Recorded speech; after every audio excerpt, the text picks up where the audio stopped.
السلام علیکم ورحمۃ اللہ وبرکاتہ ناظرین و حضرات، میں آپ کے ساتھ آپ کا میزبان عبدالواجد اور آپ دیکھ رہے ہیں تسنیم ٹی وی۔ ناظرین، رک کرتے ہیں آج کی بڑی خبر کی طرف۔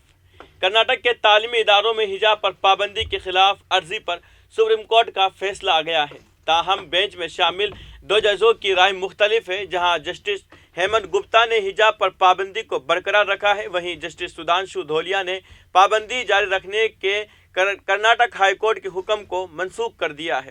ایسے میں یہ معاملہ بڑی بینچ کو منتقل ہوگا۔ دو رکنی بینچ نے چیف جسٹس آف انڈیا سے اس معاملے میں بڑی بینچ تشکیل دینے کی درخواست کی ہے۔ سپریم کورٹ کے جسٹس ہیمنت گپتا نے کرناٹک ہائی کورٹ کے اس حکم کو چیلنج کرنے والی اپیلوں کو خارج کر دیا، جس نے ریاست کے تعلیمی اداروں میں حجاب پہننے پر پابندی کے ریاستی حکومت کے حکم کو برقرار رکھا۔ واضح رہے کہ 22 ستمبر کو اس معاملے کی پچھلی سماعت کے دوران ججوں نے اس معاملے میں فیصلہ محفوظ کر لیا تھا اور کرناٹک حکومت کی طرف سے حجاب پر عائد پابندی کو ہٹانے سے انکار کر دیا تھا۔ عدالت کے روبرو دلائل 10 روز تک جاری رہے۔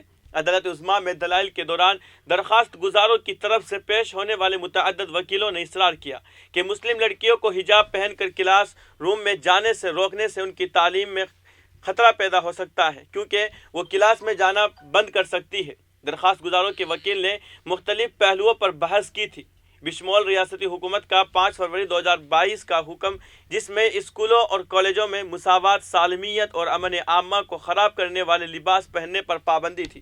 کچھ وکلاء نے یہ بھی دلیل دی تھی کہ اس معاملے کو 5 ججوں کے آئینی بینچ کے پاس بھیج دیا جائے۔ آپ کو بتا دیں کہ 15 مارچ کو ہائی کورٹ نے کرناٹک کے اڈوپی میں گورنمنٹ پری یونیورسٹی کالج کے مسلم طالبات کی طرف سے دائر کی گئی درخواست کو خارج کر دیا، جس درخواست میں کلاس رومز کے اندر حجاب پہننے کی اجازت مانگی گئی تھی۔ ہائی کورٹ نے اپنے حکم میں کہا تھا کہ یہ اسلامی تعلیمات میں ضروری مذہبی عمل کا حصہ نہیں ہے۔ ریاستی حکومت کے 5 فروری 2022 کے حکم کو کچھ مسلم لڑکیوں نے ہائی کورٹ میں چیلنج کیا تھا۔ ہائی کورٹ کے فیصلے کو چیلنج کرتے ہوئے سپریم کورٹ میں کئی عرضیاں دائر کی گئی ہے۔